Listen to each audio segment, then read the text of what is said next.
sabia que o Brasil está entre os países que mais gastam com o Congresso Nacional?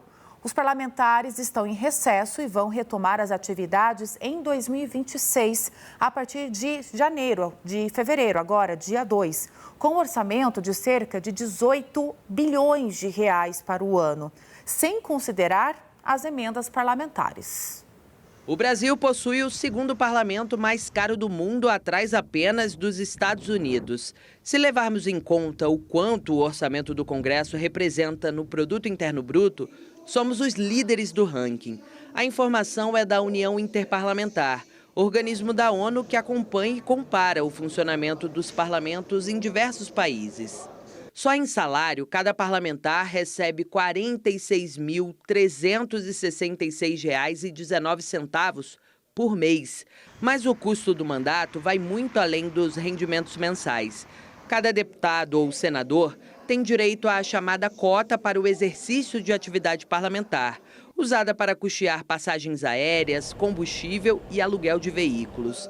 Dependendo do estado de origem e da forma de utilização, essa verba pode chegar a quase R$ 1 milhão por ano por parlamentar. São verbas bastante significativas e, obviamente, sem um paralelo ali em quantitativo, em dimensão de recursos, quando a gente olha para boa parte da experiência internacional. Existe também a verba de gabinete, destinada ao pagamento de assessores. Cada parlamentar pode gastar, em média, R$ 126 mil por mês, o que permite a contratação de até 25 secretários parlamentares. Outro quesito liderado pelo Brasil: somos o país que mais emprega servidores no Legislativo, com 14 mil funcionários ao todo. Quando colocamos todas essas despesas na ponta do lápis, o custo anual de um único parlamentar pode chegar a R$ 2.700.000. Isso sem considerar despesas indiretas, como segurança, manutenção do Congresso Nacional e contratos de serviços terceirizados.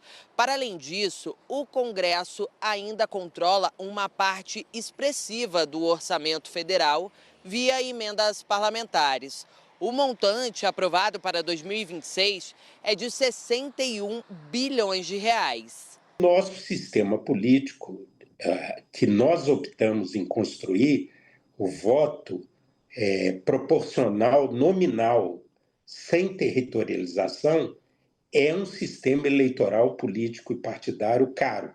A despesa do Congresso Nacional é muito carregada em pessoal, porque a atividade parlamentar, a atividade congressual implica em assessoria, em suporte. Especialistas alertam que um nível de gasto tão elevado para um Congresso exige fiscalização constante, especialmente em um cenário de pressão sobre as contas públicas e de debate sobre o equilíbrio fiscal. Quando a gente olha para outros poderes autônomos também, quando também se olha para o judiciário, ali também deveria ser foco de fazer economias significativas para contribuir para o horizonte de estabilidade fiscal. E a Vitória Bel volta para comentar sobre estes valores com a gente, né, Vitória? O nosso país tem um custo muito alto e isso pode impactar direto, não só em políticas públicas, mas também a população como um todo já não aceita mais esses valores. Eles justificam os trabalhos dos parlamentares? Como que fica, né, esse cenário? Poderia ter uma economia maior para que esse dinheiro público voltasse para a população, né? É muito dinheiro.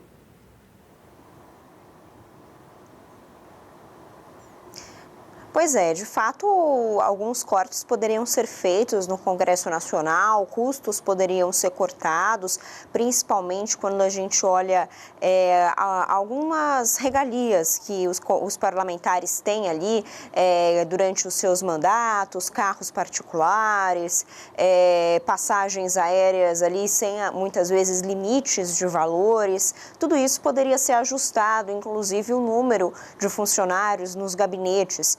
De toda forma, o Congresso Nacional, claro, tem um trabalho que exige uma equipe robusta, de fato, de assessores legislativos para realmente prestar assistência para esses deputados. Agora, o que eu queria, deputados e senadores, no caso, agora o que eu queria chamar a atenção é para os valores das emendas parlamentares, que tem tomado a maior parte, boa parte, aliás, do orçamento público da União. O valor alto das emendas parlamentares em si, claro, pode ser problemático, mas a maior parte do problema envolvendo as emendas é a falta de controle ou de transparência de que forma que esse dinheiro é aplicado lá na ponta. Deputados e senadores, eles têm acesso às suas bases parlamentares, muitas vezes têm contatos com necessidades que as cidades e bairros onde eles têm as suas bases eleitorais realmente as necessidades que esses locais têm, de que forma que eles podem suprir essas necessidades, se precisa de uma escola, se precisa de um espaço esportivo, se precisa de um investimento em asfalto. No entanto, essa aplicação da verba parlamentar precisa ser feita em conjunto, em planejamento com o Executivo também, para justamente ter uma transparência e monitorar se de fato determinado município precisa mais do que outro. Então, precisa existir uma ligação mais bem trabalhada entre o Executivo e os parlamentares para o planejamento dessas emendas parlamentares serem aplicadas nas pontas e, é claro, de forma bastante transparente. Luara. Exatamente. Inclusive, você está falando da transparência, Vitória.